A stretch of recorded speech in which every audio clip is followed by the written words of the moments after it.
really a stand-up piano. His favorite guitar manufacturer was Fender.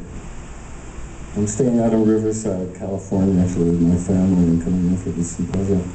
I'm told there's a Fender museum just down the road a piece from where I'm staying, so maybe I should check it out. Other times that Magic Band members did play other guitars, but predominantly, to get in the band, you had to really have a Fender guitar. He liked the sound of these things very much. And, well, the next piece is a solo composition called Evening Bell from the very last Beefheart album. And the genesis of this is, he said, I'm going to give you a piece of music that they're going to have to dust off the hands of Big Ben to be able to keep time with this thing. So he sent me a tape of him playing the piano.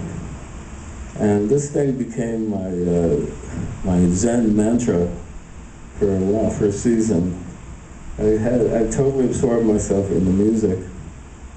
I had a day job at that time working at CBS Records. And every day before I go into work, I'd listen to this tape. I get up about 6 in the morning, and I'd just sit with my guitar and study this tape intensely, and put in a couple of hours before going in. And I was lucky to get 5 seconds of music down each day. So it took a while. And the basic task was, how am I going to translate this to the guitar by ear and memorize it? Because it was inherently full of all these quirks and stops and starts, which was the Don Van Vliet nervous system in action. And in order to play his music, you had to inhabit Don, really, or Don's persona, and mimic, really, the chemical flow or neurological patterns in his brain. It's translated into his nervous system, and it was encouraged to try and to perform this music identical to what was on the tape.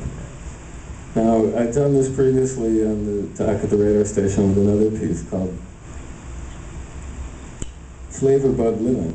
And there he had me learn it off an earlier version that John French had recorded for the Bat Chain Puller album, which I'm told the good news is that Gail Zappa will finally release this record officially. And it's been out bootlegged from here to eternity in various formats. You can find it if you want it. It's quite a good album. Anyway, but I thought I had a reasonable facsimile of the recording on that record. And my then wife and I, my then wife Lynn, and I went out to visit Don in the desert in preparation for the recording of this record. And I played him my version, and he said, no, man, that's not it. He played it too religiously. He drowned it in heavy syrup, man. I want you to use my exploding note theory. What's that? He said, you play each note as if it had no relation to the previous note or the subsequent note. Kind of like bombs bursting in air, you know what I mean? It was one of his catch-all phrases, you know what I mean? And half the time you really wouldn't know what he meant, but you go along with the ride, you know, because it sounded good and you wanted to keep the karmic flow going there, so.